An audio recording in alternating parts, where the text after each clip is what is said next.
Kapapasok lang na balita, Senator Sonny Angara, appointed as new Education Secretary.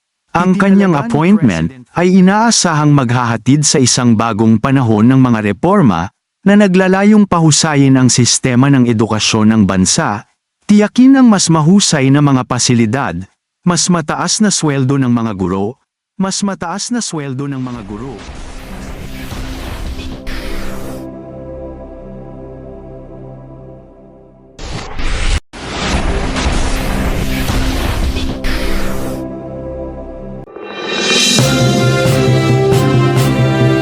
Magandang araw po mga kaguro.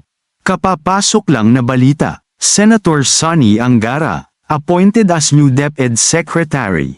Itinalaga ni President Ferdinand R. Marcos Jr. si Senator Sonny Angara bilang bagong kalihim ng Department of Education, DepEd. Si Senator Angara, isang batikang mambabatas na may malakas na track record sa reforma sa edukasyon, ay nakatakdang pangunahan ang departamento sa misyon nito na mapabuti ang kalidad ng edukasyon sa Pilipinas. Opisyal na magsisimula ang termino ni Senator Angara sa July 20, 2024, kasunod ng pagtatapos ng termino ni outgoing DepEd Secretary Sara Duterte sa July 18, 2024. Kilala sa kanyang advokasya para sa libreng tertiary education at mas mataas na pondo para sa mga pampublikong paaralan, si Senator Angara ay nagdadala ng malawak na karanasan at malalim na pangako sa pagsulong ng edukasyon.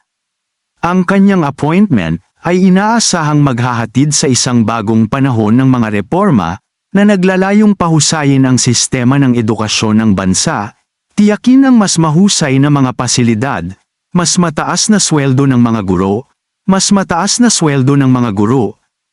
mataas na sweldo ng mga guro, at mas mahusay na mga resulta ng pagkatuto para sa mga mag-aaral sa buong bansa. Base sa kanyang background, si Senator Angara, isang magaling na abogado at mambabatas, si Senator Angara, ay naglilingkod sa Senado mula pa noong year 2013. At narito pa ang kanyang naging mga pangunahing kontribusyon. Kilala siya sa kanyang trabaho sa Universal Access to Quality Tertiary Education Act na nagbibigay ng free tuition para sa mga mag-aaral sa mga universidad at kolehiyo ng Estado. Siya rin ang may akda ng Student Fare Discount Act at naging isang malakas na tagapagtaguyod para sa pagtaas ng pondo para sa pampublikong edukasyon. Narito pa ang kanyang naging kontribusyon sa DepEd. Sinuportahan ni Senator Angara ang ilang panukalang batas na nakikinabang sa DepEd, kabilang ang pagtataguyod para sa mas mataas na alokasyon ng budget para mapahusay ang mga pasilidad, sweldo ng guro, at mapagkukunang pang-edukasyon sa mga pampublikong paaralan. Kung meron man kayong mga komento tungkol sa mga isyong ito, maaari kayong magbigay ng mga reaksyon sa comment section na makikita sa ibaba ng bidyong ito.